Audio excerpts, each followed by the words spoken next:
The non-national B-segment hatchback market has been long dominated by the Honda Jazz, and it's not hard to see why. It looks good, well packaged, and most importantly, the only locally assembled Japanese brand in the segment. But not anymore. Today, we will find out if the all-new Toyota Yaris has what it takes to take on and possibly dethrone the Honda Jazz.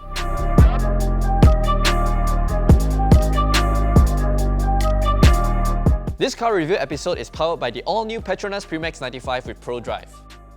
This is not the first time the Yaris is introduced in Malaysia. Back in 2006, the second generation Yaris was offered as a fully imported model priced between 92,000 to 98,000 ringgit. Fast forward to 2014, UMW Toyota Motor offered the third generation model, but due to its CBU nature, carried a hefty price tag of over 100,000 ringgit. Yaris, the one, that's right. But things have gotten much better for this current model, now locally assembled at UMW's Bukit Raja plant, where the 2019 facelifted Vios is also being built.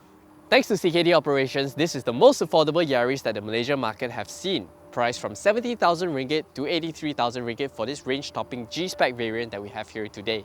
The Yaris is essentially a hatchback version of the 2019 facelifted Vios, which we recently got our hands on. Click on the top right-hand corner of the screen in case you've missed it. Personally, I quite like the front end, very sporty, but I know some of you calls this a catfish face. And I can kind of see why. While the front design is identical to the Vios, there are two very subtle but crucial touches that makes the Yaris the sportier sibling of the two, which are these gloss black fog lamp housings with arrow fins and a honeycomb design for the lower front grille. The Vios gets a plastic finish and horizontal slats instead. The side profile of the Yaris proves that Toyota knows how to make a handsome looking hatchback, and it all boils down to this roofline right here. Unlike its rivals with a boxy silhouette, the Yaris is a lot more purposeful with a slight indentation at the rear, giving it a very nice stance. And the blacked out C-pillars gives the car a floating roof effect. Very nice. Eugene pointed out that the rear of the Yaris reminds him of a Caldina. I mean, from certain angles it actually does.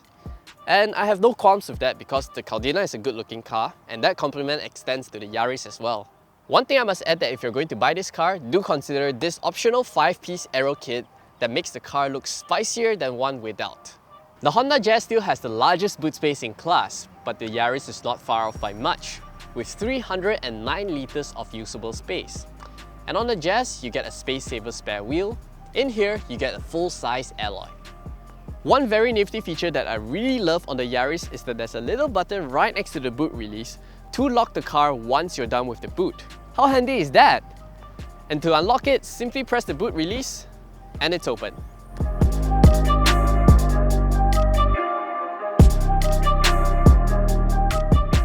The cabin is as per Vios. From the dashboard architecture to the steering wheel, everything is identical.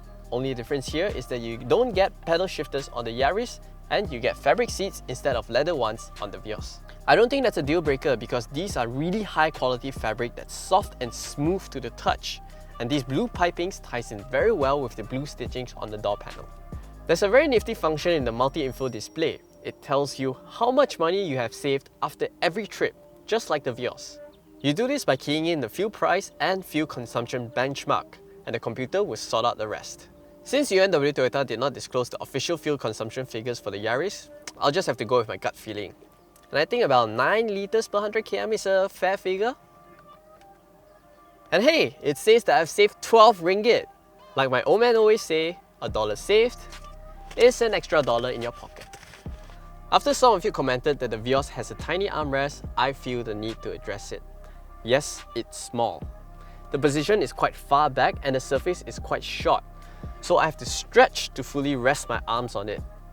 Not very comfortable. The more time I spend with this infotainment system, the more I dislike it. Take a look at the reverse camera's resolution and the guidelines. What's going on? It's terrible and the user interface is just bleh. The systems on the Volkswagen Polo and Mazda 2 are miles better and are still the benchmark in this segment. Kids, this is called a remote control. You see these buttons here? You can use it to control the infotainment system without having to actually touch the screen. Cool, eh? This is how we used to do it back in the day. None of that voice command thing. This is old school, yo.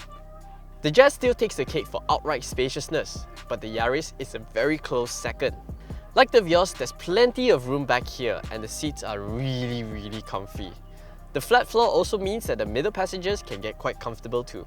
Although you don't get rear armrests nor air vents. Funny thing, there are two USB charging ports back here, very convenient, but there aren't any at the front for the front passengers. No matter, adapt, improvise, and overcome. Get yourself a longer USB cable, and voila!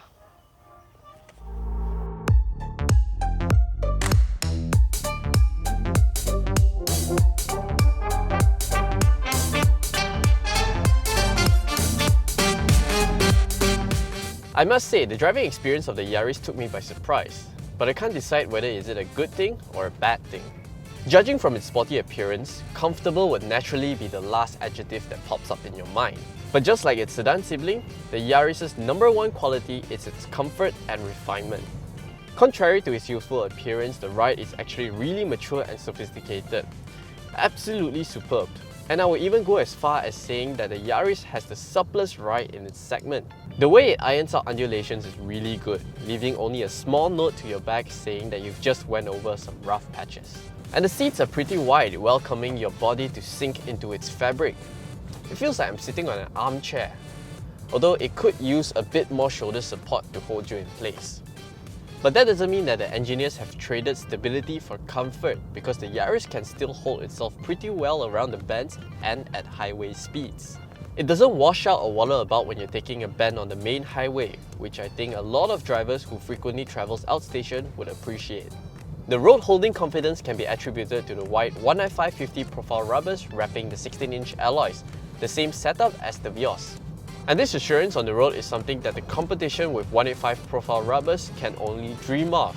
It's simple physics really. The wider the tyre contact patch, the more glued the car is to the road.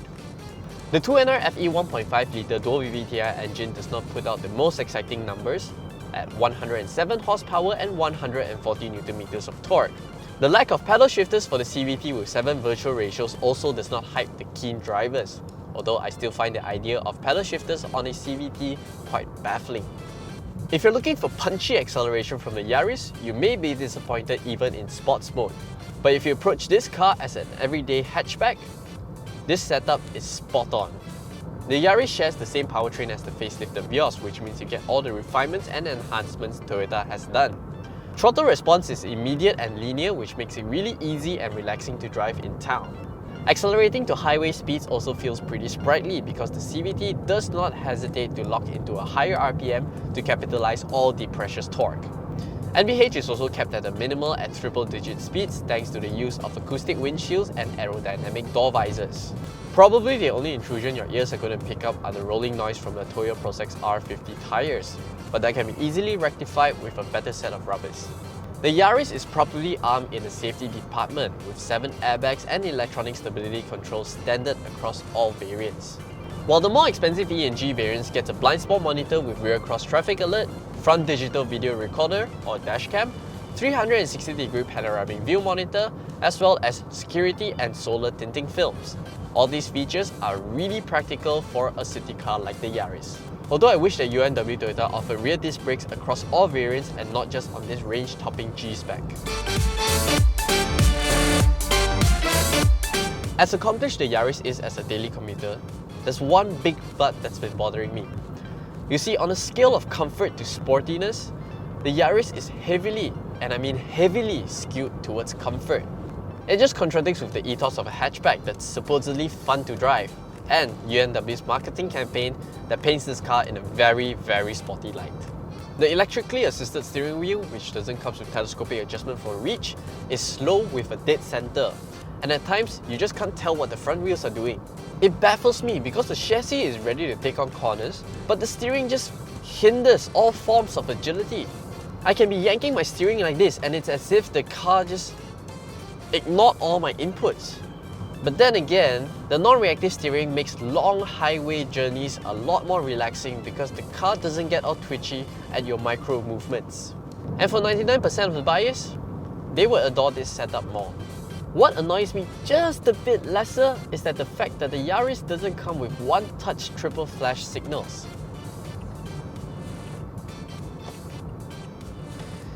Not a problem, it's just that unspoiled like that. But all in all, the personality of the Yaris is very, how should I put it, Japanese.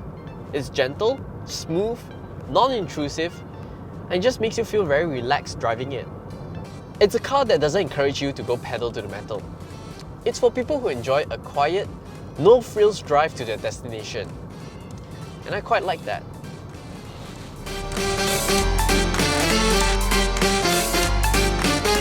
So, is this car for you? Well, if you're looking for a sophisticated hatchback that's big on safety and rides very, very comfortably, then that's a big yes. But if you're looking for a sporty driving experience or something that you can enjoy while taking the corners, then probably not. For more information of the all-new Toyota Yaris, do log on to AutoBuzz.my. If you enjoyed this video, don't forget to like, share, and subscribe to our YouTube channel by clicking on the subscribe button down below. Click on the bell icon to receive a notification whenever we upload a new video. As always, thanks for watching. My name is Adrian, and I'll see you guys in the next one. This car review episode is powered by the all-new Petronas Premix 95 with Pro Drive. Move like never before.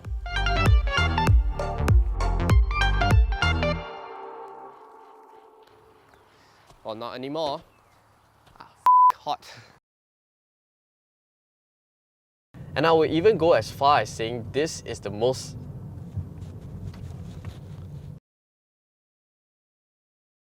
And the user interface is just bleh.